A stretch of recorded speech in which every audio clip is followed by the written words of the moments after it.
One का महत्व क्या है, यह भारत की वैदिक कालीन परंपरा से लेकर के और आज के जब पूरी दुनिया के अंदर हम सबके सामने जो वर्तमान की चुनौतियां आई हैं, इन सभी चुनौतियों के समय में हर एक व्यक्ति ने प्रकृति के साथ हो रहे खिलवाड़ के दुष्परिणामों को झेला है। उस चुनौती का सामना वह कर रहा है और इन्हीं सब चुनौतियों के बारे में हमारे ऋषियों ने हमें एक बात कही थी।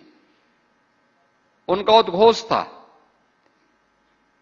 कि धरती हमारी माता है, हम सब इसके पुत्र हैं। माता भूमि पुत्रोहम पृथिव्या। हर पुत्र का दायित्व क्या होता है मां के प्रति, कि मां के साथ किसी भी प्रकार का कोई खिलवाड़ न हो, उसके सम्मान में, उसकी सुरक्षा में, उसके संरक्षण में। और मुझे लगता है कि दुनिया भर के हर एक नागरिक को इस बात को सोचना चाहिए कि उसके स्तर पर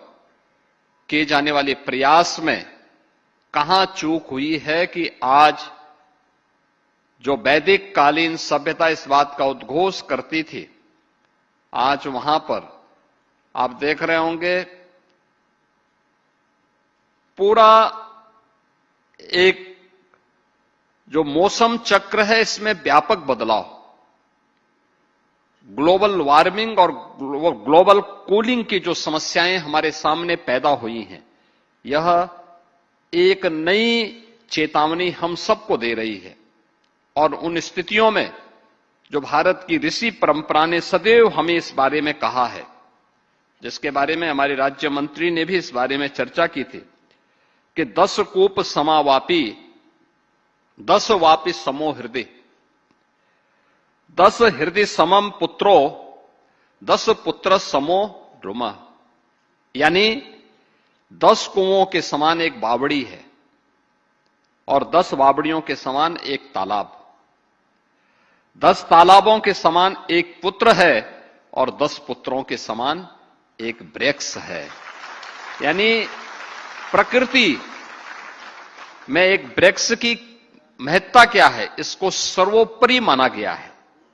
सर्वोपरि माना गया है। और इसीलिए हम सब इस बारे में जानते हैं कि वन जीवन का आधार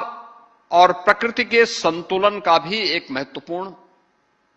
आयाम प्रस्तुत करता है। यदि वन है तो जल है, जल है और वन है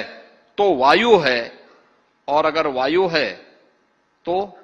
जीवन है। यानी जीवन की कल्पना इसके बगैर नहीं कर सकती है। और इसीलिए वैश्विक दृष्टिकोण और थीम को ध्यान में रखते हुए हम सब ने भी इस बार जो अपनी इस वर्ष की थीम रखी है, फॉरेस्ट एंड इकोनॉमिक्स, यह थीम दिखाती है कि हमें पारिस्थितिकी संतुलन को बनाए रखने के लिए वनों से आर्थिक विकास और उससे मानव कल्याण के लिए कैसे हम उसको बेहतरीन तरीके से आगे बढ़ा सकते हैं, यह हम सबकी वर्तमान की जो चुनौतियां हैं उसी थीम के अनुरूप यह हम सबको अपनी कार्य योजना प्रस्तुत करनी होंगी।